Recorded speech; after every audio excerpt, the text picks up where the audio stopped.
Hello guys, అందరూ ఎలా ఉన్నారు? నేనైతే చాలా బాగున్నాను. ఏంటబ్బా ఇంత స్పీడ్గా ఎక్కడికి పరిగెడుతుంది అనుకుంటున్నారా?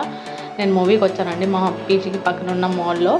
అండ్ టిల్లీ స్క్వేర్ ఇక్కడ రిలీజ్ అవుతుందా అవ్వదా అని చెప్పి ఒక కన్ఫ్యూజన్లో ఉండే. బట్ ఫైనల్గా రిలీజ్ అయింది. ఫస్ట్ డేకి వెళ్దాం అనుకుంటే సీట్స్ ఖాళీ లేకుండే, అందుకని చెప్పి సెకండ్ డేకి సండే రోజు బుక్ చేసుకున్నాం. అండ్ దానికి కూడా 10 minutes లేట్గా వెళ్ళాం. ఎక్కడ మిస్ అయిపోతుంది అని చెప్పి స్పీడ్గా పరిగెట్టుకుంటూ వెళ్ళిపోతున్నాం. మా ఫ్రెండ్స్ ఏమో పైనుంచి 3rd floor నుంచి కాల్ చేస్తున్నారు, ఏంటి ఇంకా లేట్, మూవీ స్టార్ట్ అవుతుంది అది ఇది అని చెప్పి. మేమేమో చిన్నగా పరిగెడుతున్నాం. నా ఫ్రెండ్స్ నన్ను వదిలేసి వెళ్ళిపోతున్నారు కూడా స్పీడ్గా, ఎక్కడ మిస్ అవుతామో అని చెప్పి. వాడి లాంగ్వేజ్కి ఫిదా అయిపోతామండి. చాలా బాగుంటుంది కదా, మీరు కూడా చూసే ఉంటారు. టిల్లీ స్క్వేర్ ఎలా ఉందో కామెంట్ చేయండి. నాకైతే కొంచెం 1 కంటే 2 కొంచెం ఏదో బోరింగ్ అనిపించింది. బట్ వాడి లాంగ్వేజ్కి అద్దరగొట్టేశాడు. మీకు టిల్లీ స్క్వేర్ నచ్చిందా నచ్చలేదా కామెంట్ బాక్స్లో కామెంట్ చేయండి. నచ్చితే నచ్చిందని, నచ్చకపోతే నచ్చలేదని, ఎందుకు నచ్చలేదు కూడా కామెంట్ చేయండి. ఫైనల్గా చూడండి ఎట్లా అలా తీస్తున్నారు.